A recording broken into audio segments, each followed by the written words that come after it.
Yeah, I personally was kind of shocked how many retailers don't have a plan, but they really don't know what type of ad spend they should be putting in there. They don't talk about things like frequency and reach in digital. It's common to see 40, 50, 60, 70% going to digital, 40 it says on the light side. Right. So if you want to compare like a billboard on highway, whatever, why are you placing that there? Because 100,000 people pass it in a day?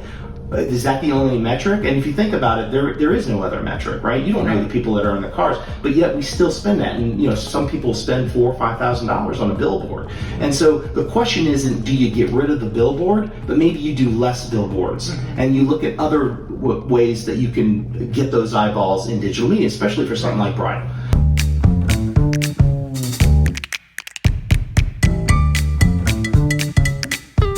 So today we're here with Shane O'Neill. He is the Vice President of Fruchtman Marketing and in Toledo, Ohio.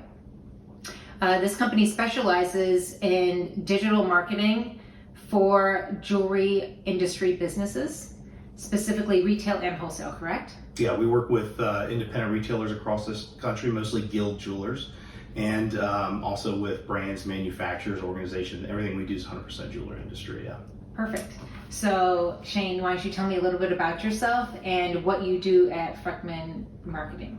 So my name is Shane O'Neill. I'm Vice President of Fruchtman Marketing, and I've done everything except for billing at Fruchtman. So I started as an art director, creative director, and wanted to move more into the business side. And I think 2010 was really when this digital platform started to become more and more popular. People are chatting about it, and I just kind of knew that was the future of agencies. And back then there wasn't a lot of agencies that had digital departments, so I sort of approached the owners of Fruchtman Marketing and said, look, I think we need to build a digital department. I want to do it. And they said, go ahead.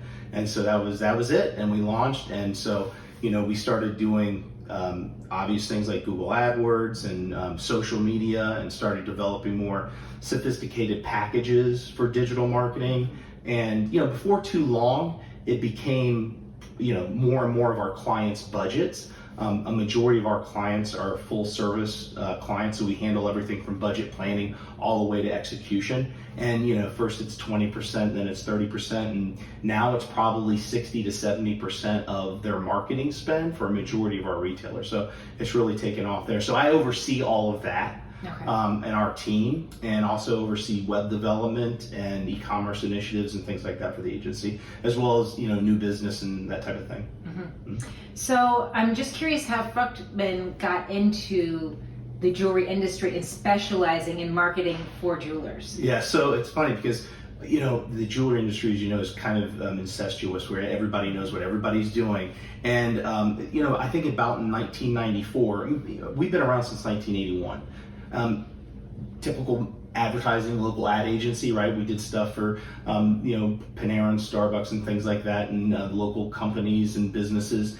And in about 1994, we started working with a local jeweler here in Toledo, and grew their business. And back then, I don't know if it's so much now, but back then there were groups like Skull Groups and groups of jewelers that would talk about their marketing and other business topics, right? And so one thing leads to another, and they said, well, how'd you do that, or what are you doing with your marketing? We did at the time, which was something which we got Addy Awards for, which is a type on screen messaging that we did for the retailer, and it really performed really well and helped grow their business. And so one jeweler asked, hey, do you mind if we use them for your marketing? And they didn't care because they're not in the same city, and so they said sure. And then we got 2 jewelers, and then we got 3, and I guess and it just kept rolling from there. Then we started going to shows like JCK, Centurion, and all this type of thing. And I'd say about in 2002. Now I wasn't there in 2002. I came on board around 2004, 2005. So I've been there about 16 years. But around 2002, 2003, 4, they made the decision to go all jewelry, and so that was important because it changed our messaging and it changed our focus. And so instead of learning about multiple clients and multiple business verticals, we're focusing now on the jewelry industry. And so we really took a big deep dive into that and knowing the industry inside and out. No, I think that's essential, especially if you can really focus on one area, whatever that area is, and just become experts in that area. You tend to be much more successful because you're not spreading yourself thin across multiple different areas. Yeah, and I think especially retailers, at least this is what I hear about a lot, is what they're looking for from an agency is not someone who can execute things, but an agency that knows the industry and brings things to the table, right? They want to know what we need to, they want us to tell them what they need to do based on our expertise, based on our clients. So. Right. One of the things that I noticed when I looked you up is your emphasis on creating a strategic digital plan. So what I want to know is, how do you go about doing that? And if you have a new customer, how do you get the buy-in for them to understand what all this strategic planning means and snag that new customer? So our tagline is, it starts with a plan. And we're very big proponents of that. I personally was kind of shocked as I got into the new business part of our company and got away from the creative direction and more into the business side, how many retailers don't have a plan. So they're spitballing their marketing. They're buying, print ad here or billboard here. They're doing some digital marketing on the fly, but they really don't know what type of ad spend they should be putting in there. They don't talk about things like frequency and reach in digital. All this kind of, the minutia that gets lost. And so what happens there is disjointed. They may have a company doing paid search and another company doing social, and then someone internally handling print advertising. And so the left hand isn't speaking, the right hand isn't speaking to the left hand's right hand, left hand. And so the next thing you know is they're marketing, but they don't have a consistency of message. So that's what we mean about strategy. And so for a lot of retailers, it's hey, what's your marketing budget? Oh, we don't have one. Okay, so how do you know what you're doing through the course of a year? And so again, that's where they sort of spot market. So what we encourage our clients to do is set a budget that's reasonable and falls within the parameters. Generally, it's 6 to 8 to 10%, depending on how far you want to push the gas pedal, right? And so there's your marketing budget. It's based on gross sales. That's it. And so that is how you know you're spending correctly for the size of a business you are, and you have enough so that you can get your message out there and be effective to grow. And so that's number one. We help them do that, and so we build the whole plan for them and say, here's what we're going to do and here's why we're doing it, right? What are your goals? Is your goal to grow bridal? If it's to grow bridal, then what's the plan to do that? Who are we going to attract? What mediums are your bridal audience in? That's where we identify that and say, listen, guys, you need to be on this, this, and this, and here's why. Here's the population. Here's why that channel or medium is good for you and is going to allow you to get share of voice and all this kind of stuff that's important that nobody talks about, right? And once you have that conversation with them, I've never had a problem with a retailer saying, no, let's just do billboards. Right. Yeah. That makes sense. So tell me three key factors to focus on when creating a strategic digital marketing plan. Understand how much of your budget should go to digital, right? I kind of mentioned now that it's common to see 40, 50, 60, 70% going to digital. 40, it says on the light side, right? And this is assuming most jewelers want to focus in on bridal as a key segment, and then there's probably custom design that is in there as well. But I think that's number one, is making sure you have the proportion amount of your budget going. And the other thing is understanding what digital media is. It doesn't need to be confusing. Digital media is about one thing: eyeballs. That's it. So if you want to compare like a billboard on highway, whatever, why are you placing that there? Because 100,000 people pass it in a day? Is that the only metric? And if you think about it, there is no other metric, right? You don't know the people that are in the cars, but yet we still spend that. And some people spend $4,000 or $5,000 on a billboard. And so the question isn't, do you get rid of the billboard, but maybe you do less billboards and you look at other ways that you can get those eyeballs in digital media, especially for something like bridal. In 1995, driving down the freeway, if you were a passenger, unless you're reading a book, maybe you were looking outside and you're looking at billboards and you're seeing things like that. That's much less now. If you're a passenger in a car, you're probably on your phone, right? And so you're paying less attention to the real world and you're more into the screen world. And so that helps, I find, to explain jewelers who are hesitant to get full into digital because I get it. You know, they've been doing this for X amount, and this was probably more so 10 years ago than it is now. I think people have adapted. You've got new generations of jewelers coming in, but it's still an issue of how do we do that. But I think once they understand that, it's easy to see. And the other thing is, you can't do everything and do everything well. Right. Now, listen, unless you have limited marketing dollars, do what you can do best. Do what makes the most sense. You know, social media is a good example of people who just go over the edge with, we have to do this, we have to do this, we have to do this. You know how many social channels there are out there? Right. And so you have to look at audiences, and you have to look at what your top audiences are. You know, still, Facebook and Instagram are your giant killers. There's no doubt about it. You know, and then people talk about TikTok, and of course, Reels is coming in from Instagram, but then they talk about Snapchat. I remember I think it was 2013 or so, when Google Plus came out, and it was supposed to be the Facebook killer. And everybody said, what is our plan to get on Google Plus? And my answer was, there is no plan to get on Google Plus. And so a lot of people were like, what do you mean? And the point of it is, until they built an audience that had the right amount of daily users, not only daily users from a platform, but on a local level, we're not putting media dollars into it until it's established. That was true with Instagram back then as well. We didn't get into Instagram really full force until probably about 2015. The numbers didn't play out for us. Right. And so you do those. We always usually refer to as like the big three. Right. And for us, typically, I'm not saying this is always the case, but typically more so than not, it's Facebook, Instagram, and say YouTube, which, you know, YouTube's is sort of a lost child in the social media. People don't really understand it really is social. It's the number 2 search engine in the world, by the way. So there's a lot of benefits that come from that, and a lot of competitive advantage because a lot of people aren't getting into that. So until you do those 3 great, and you're knocking it out of the park, and you're like, give me more, start there. That's almost by default where you start. Again, some jewelers are different, and then you can make an argument for any social media channel. You could argue, I'm great at Twitter, and I can help that grow my business, and it has grown my business.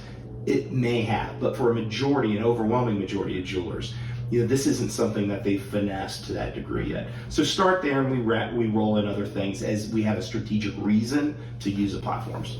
Perfect. And I think one thing that you kind of touched on a little bit, and I want to dive a little bit more into, is with digital marketing, you can see your rate of return. You can monitor KPIs. So talk a little bit about that. Yeah. So I talk about why do we place media, and if you go back to the pre-digital time, why did you place media? Well, if you placed media in a magazine, what was it? Well, the magazine is a certain demographic. Right, the readership is primarily blank. This is the same way by TV, right? Let's advertise on this particular show at this particular time. Here's the demo of that channel, right? And so that's great, you know the demo, but you didn't know anything else. Right. You knew that the message was going to the person that makes sense to generally see it.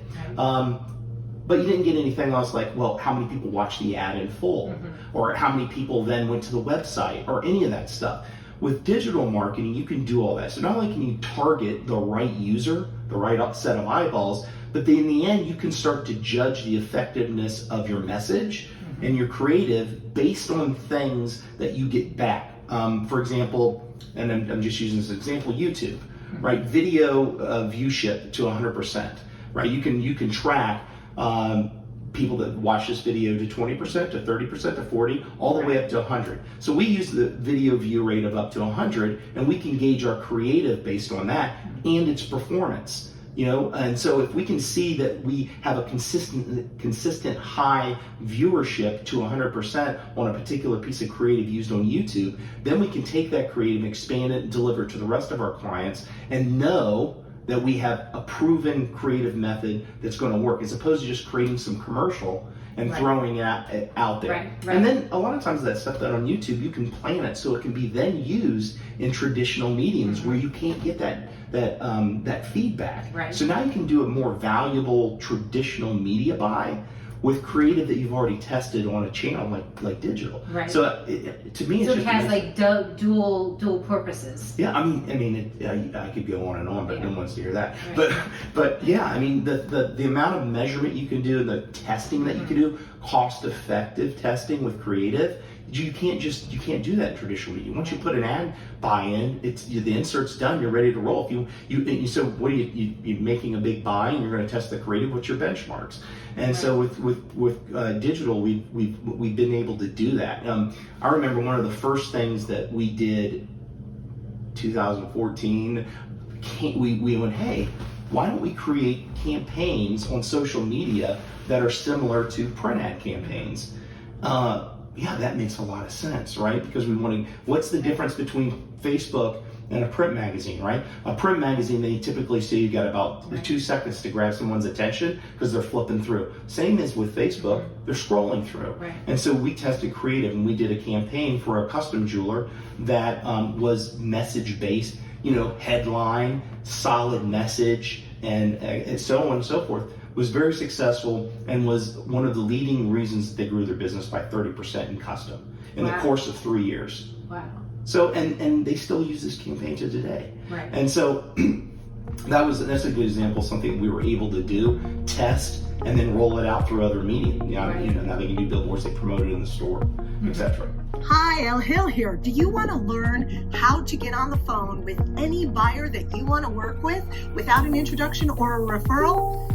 Click to get the downloadable that we've made for you that you can start using right away and will be really useful for your business and growing your revenue. Okay, so I enjoyed your short podcast on hiring a salesperson in the digital age. So my question to you is, what are the top 3 things a jewelry store should be looking for if they want to hire a potential employee for that position?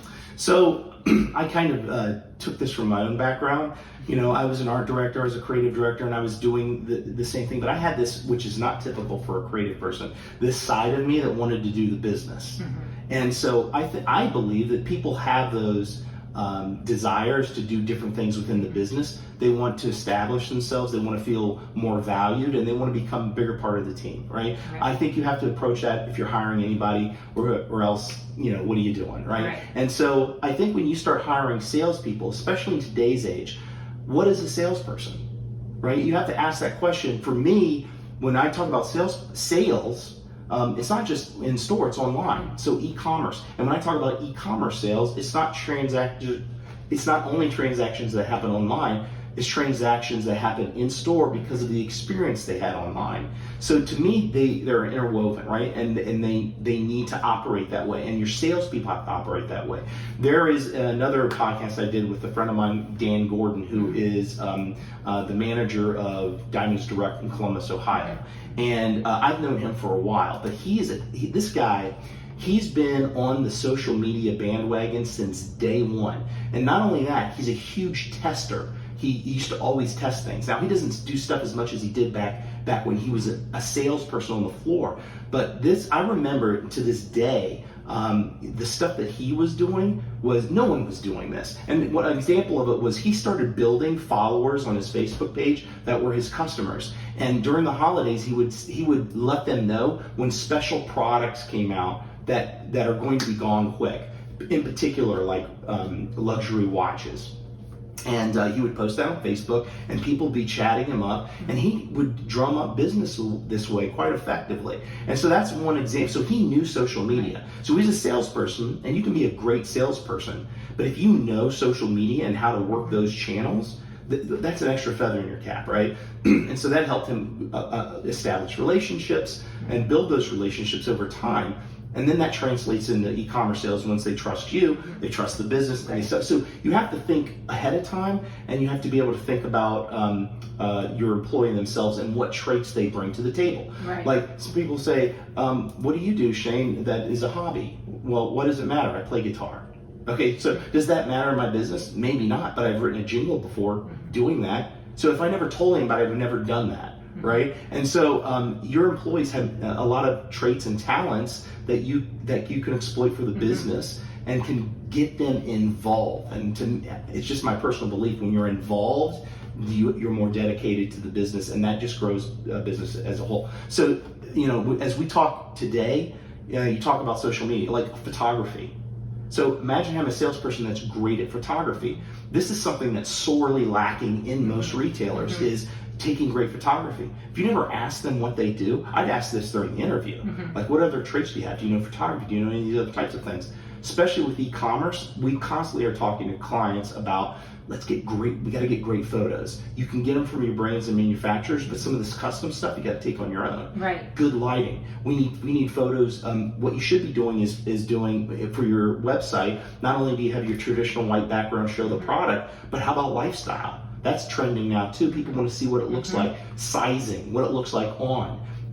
You could do this with a great iPhone. Take these lifestyle shots if you know photography. That's a huge bonus, especially as people start pushing more and more into the e-commerce space. They've got to start incorporating those things. And for most jewelers, they can't afford to hire a jeweler to come, not a jeweler, but a photographer to come to take photography pieces once a week or twice a month or whatever it is. And so that's a great asset to have. And also, people that maybe have a background in e-commerce, in terms of managing a website, managing inventory, all these kinds of things. So I think those attributes just pay off in droves. Or being able to maybe manage your social media on a certain platform. Right. Or, for us as an agency, we're great at top line stuff. We're great at building the plan, but I can't get a photo of a ring you just got in. And so, but we know that short little videos on Facebook, for example, perform really well. And it's as simple as, putting a ring on, holding up in natural light in the store, letting it sparkle a little bit, boom, putting it up on social. All of a sudden people I love it. It's much better than a static image, right? And so video is trending, and just to get little snippets like that are great. So, as an agency, we love to get that content. Even if we don't use it all, we've got it and we can sift through it, and it may spark some other kind of creative usage on our end too. Yeah, no, I love that. So it's really like thinking about, it's very high level. I think you could use this for almost any job, right? Oh, absolutely. So it's really about thinking of full circle of what this potential employee could do and what other aspects that they might be able to help in the business with. So your company published a document on the state of retail jewelry this year, and what I want to know is, in a nutshell, what are the top takeaways from that document? Yeah, so, long story short, I'm trying to make here, right? So back in 2008, 2009, when the financial crisis hit, right, that was a massive shift in what was happening in our economy, right? Back then, almost all small businesses stopped advertising or cut back significantly. Everybody was on complete freak out mode, standstill, deer in the headlights.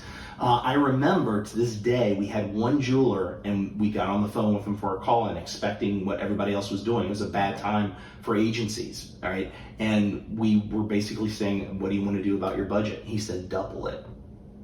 And we, well, what? And he said, I'm not going to use the words he said, but basically, I want to punch them while they're down, his competition, and I want to take market share. And he was extremely aggressive with it.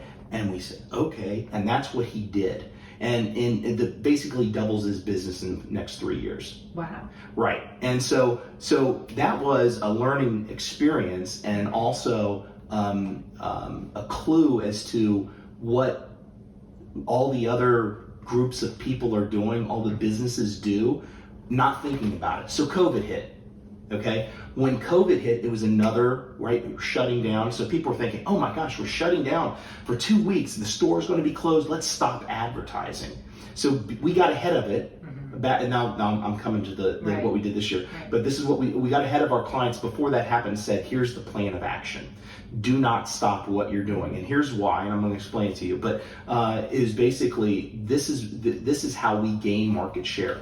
And this is 2 weeks, but let's focus on the future, and let's see this through. What happened during COVID was interesting. So when COVID struck, there was a significant drawdown in ad spend, right? Not only that, at least very minimal very minimal budgets were being spent compared to pre-COVID. Your big guys, your big national players cut advertising, some of them significantly, right? And so in particular with bridal, okay, what happened? So ad spend was cut. COVID hit, lockdowns, young people couldn't go anywhere. What's your average bridal age? 28 to 32? They don't sit at home like you and I, right? They're out and about, they're with family, they're with friends. I mean, we couldn't do anything. So what did they do? They retreated to their home, right? And they, especially for that 2 weeks, but after that, there wasn't anywhere to go, or you were afraid to go anywhere because you didn't know, right? And so if they were in the bridal market pre-COVID, they were still in the bridal market, and we already know they search between 2 to 4 months of research before they come in to buy the ring. So that 2 weeks is nothing. They're just waiting for the store to open. And so what happened when COVID hit and they couldn't go anywhere, they actually searched more. So we saw this decrease in bridal ad spend and this increase in search related to bridal. So for all of our clients that maintained their ad spend, I'm going to use Google paid search as an example, just an example. Their cost per click, some of it fell 50 to 60% cost per click. So they basically doubled their media spend almost by continuing advertising and having this influx of search for bridal, these people that were still in the market. And so so that was great because they basically increased their media spend, stayed communicating with individuals, driving traffic to their websites, some of them were e-commerce, etc., and being able to provide that experience for these people while they're sitting at home. Right. Once things open up, that's why I wrote an article back then called Bridal Boom. And there was a huge bridal boom as things started to reopen. And so that was an example. Meanwhile, all the jewelers that stopped advertising, they didn't see that bridal boom in many cases. Some did, but in many cases they didn't. So that was a setup. Then as we get into this year, and obviously nothing as bad, but there's some turmoil in the markets right now. And what happens when turmoil in the markets, especially for people who are luxury buyers, right? They may pull back a little bit and say, let's wait and see what happens, right? The markets crashed by 20 to 30%. That's a big number. A lot of people lost a lot of money. And in addition to that, are we going to have a recession? My God, they've been talking about it all year. Yes, they to have. me, this is the worst year. COVID was a blessing compared to this year, right? And so, people were flush with cash. A lot of consumers got checks from the government, couldn't go anywhere, so they're spending it, and they're still spending it. We've got revenge vacations going on right now, which was planned back in January. So, so as a result, we don't really know what's going to happen. Following that market, it seems like what we need to do is what are our expectations, and we wanted to set our expectations to say, look, there could be some issues with sales if you're trying to compare them to 2021. So don't get misaligned and think, oh my gosh, something's not working, right? Oh, my agency isn't coming through with me, right? That's probably not the case. The case is there's some macroeconomic factors that are taking effect, and let's get through it.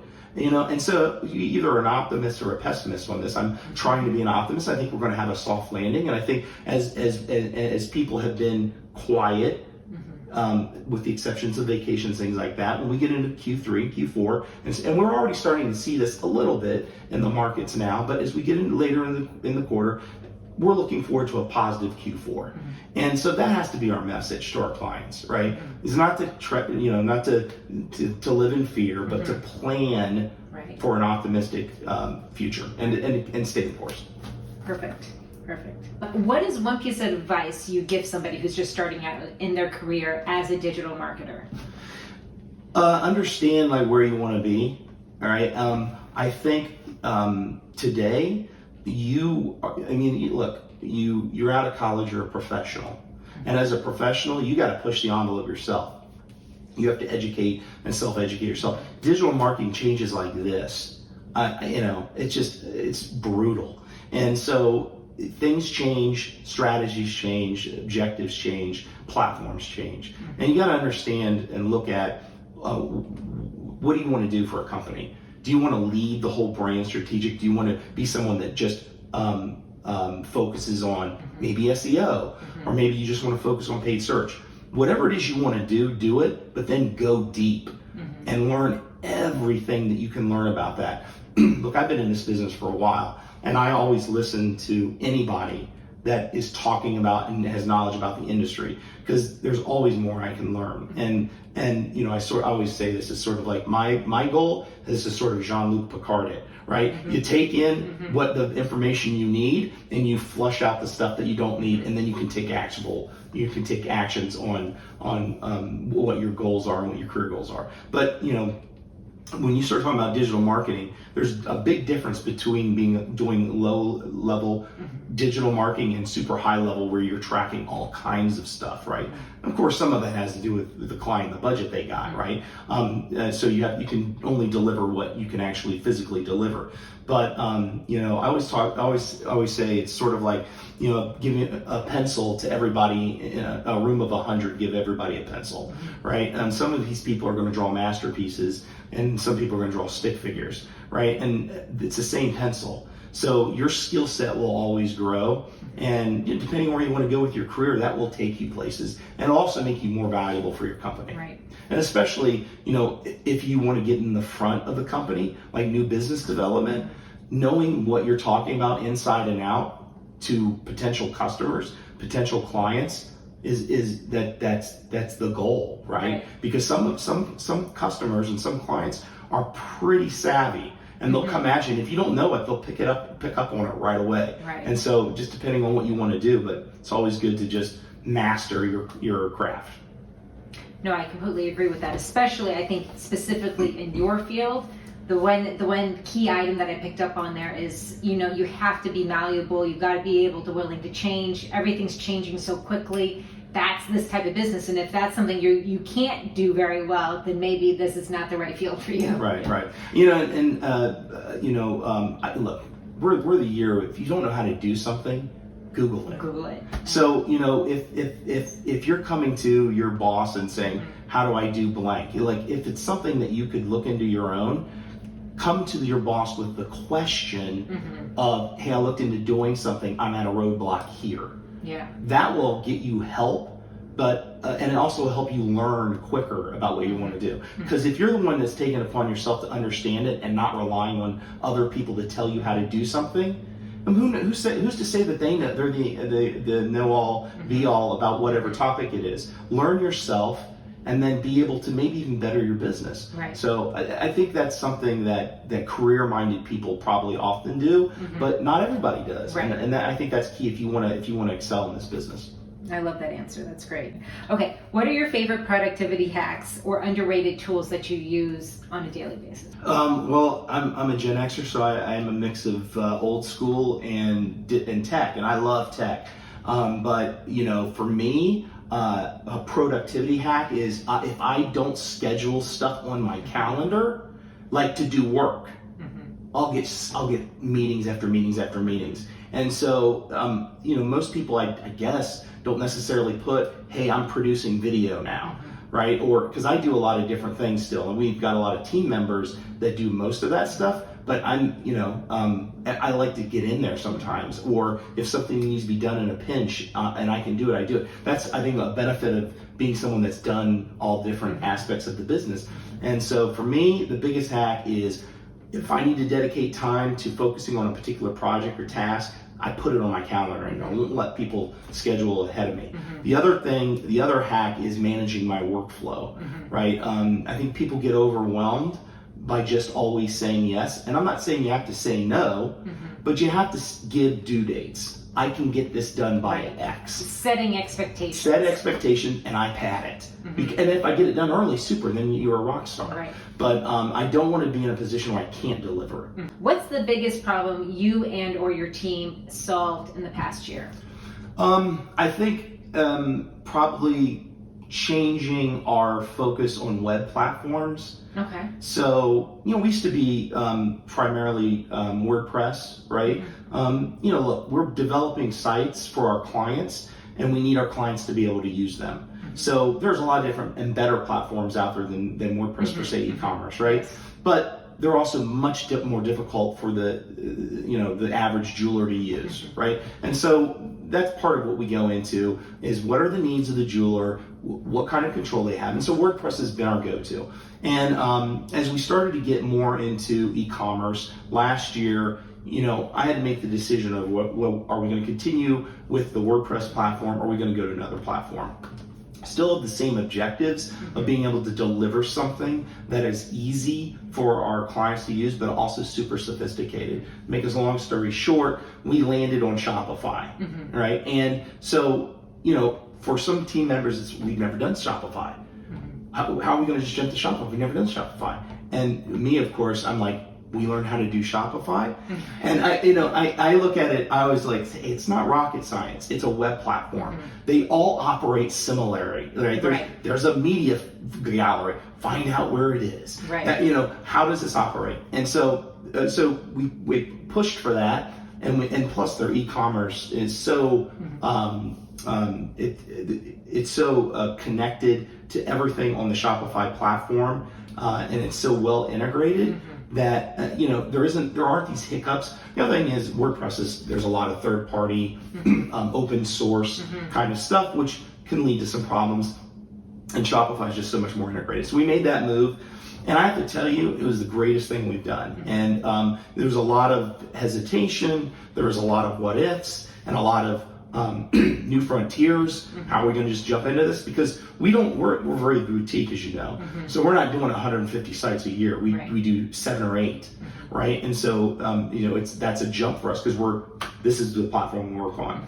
And but it's been great, and quite frankly, easy. It was easy to learn. Right. It took me 2 weeks. Right. And then I'm like, this is great. Well, and then what that shows is that your clients will be able to do it as well, right? Because obviously was your key item here, was like, how do we do a website that our client will be able to manage and update moving forward? Yeah. So that makes complete sense to me. Yeah. The other thing that I find interesting in this whole conversation here is that, you were the one who really came to it and said, okay, we got to do this.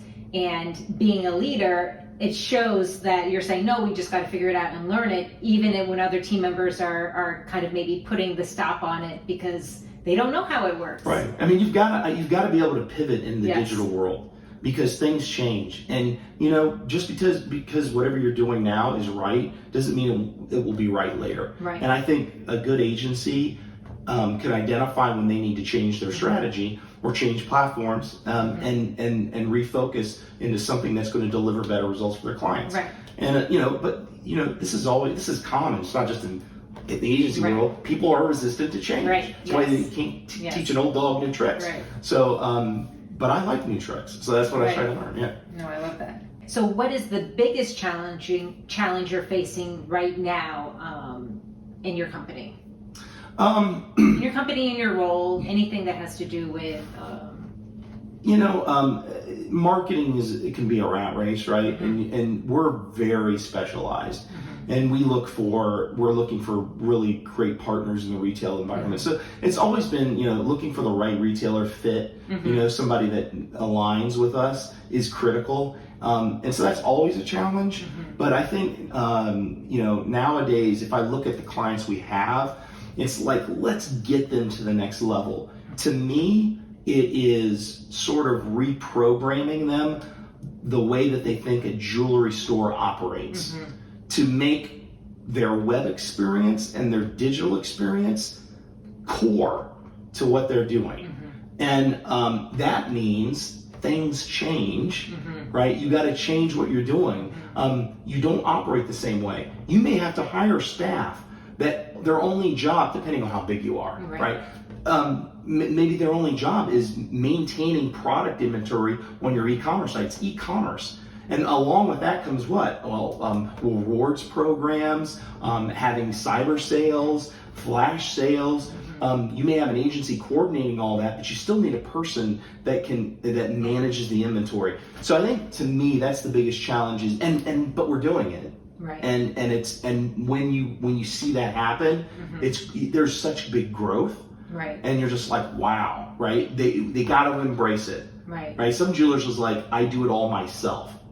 And I'm like, you can't do that. Right. That's too much. You can't do it all yourself. You have to be able to have people. This goes back to hiring sales associates, right? People that can be your go-tos, that can understand what you understand and be your right-hand man or woman, right? And so I think when people get into that and they understand how important web is, I mean, some jewelers are hesitant to even do e-commerce. Wow. And Yeah. you say, well, it's simple. I flip a button basically. It's going to be on, and you already have your POS connected. Why don't you want to? They're afraid of getting too many sales. So we should all have that problem. Right. I'll tell you what, if you get too many sales, I'll help you out. You'll give me a cut. Right. So, so I think it's just fear of the unknown. Right. And what is your level of willingness to change? Right. But I think we're getting there. I had a call the other day, and they said the same thing that I always say is like this industry is 5 years behind. Right. Sometimes maybe 10 years behind. Yeah. We are not always cutting edge on a retail level, and maybe even not on a larger level with brands and things. Like we're just not where we should be when you look at other industries.